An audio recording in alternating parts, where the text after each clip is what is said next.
Hey everyone, I'm Kirby, this is Kirby Meets Audio, and today we're going to talk about Amazon and the current trends in home audio.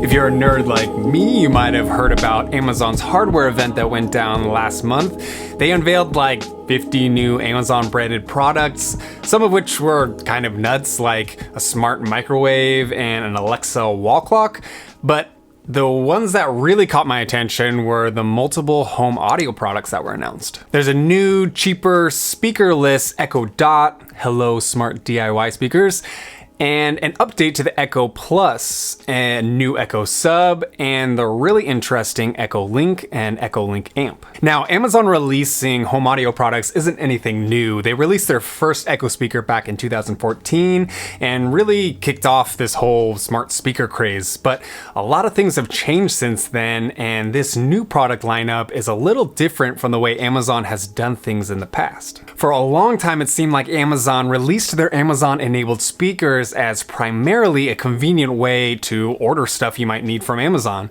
And the speaker was there so Alexa could reply to you, and so you can ask it to tell jokes for your friends in 2016.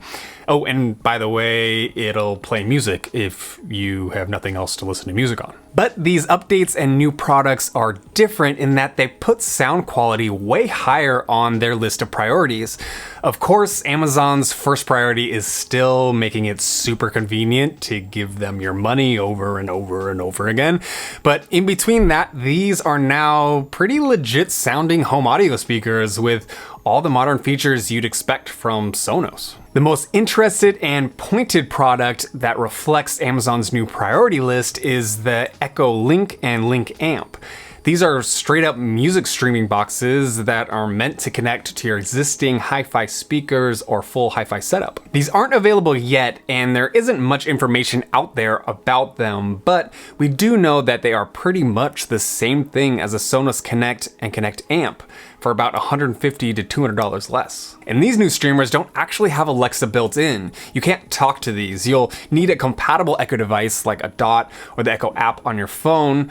So this one isn't directly listening to your conversations, trying to figure out what to advertise to you next.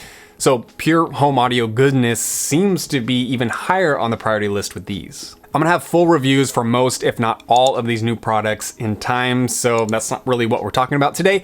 I'm really just thinking on the question, is what Amazon doing with home audio products good for home audio? We don't have direct sales figures, but you'd be hard-pressed to deny, for most people, a smart speaker, specifically an Echo or Google Home, is how home audio listening is trending.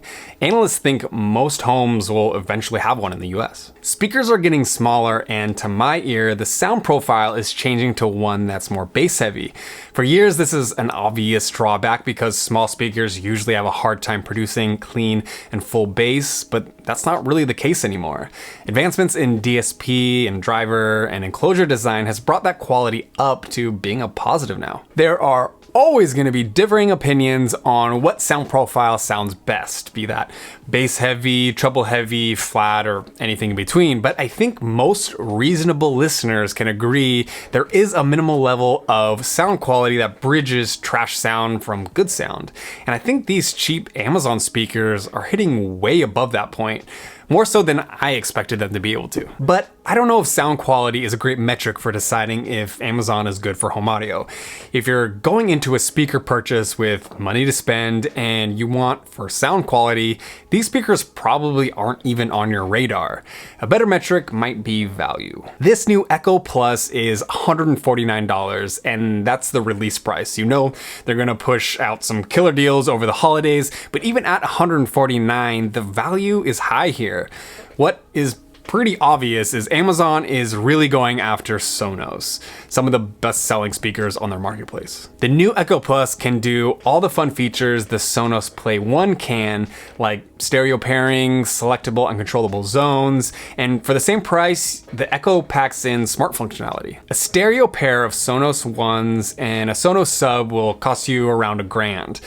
you can get a very similar setup with the new Echo Sub and a pair of Echo Pluses for $330 right now. Now, I'm not saying those two setups will sound the same. The Sonos Sub is obviously a much bigger and better sub, but I have compared the sound quality of the Echo Plus and the Sonos One, and I don't know.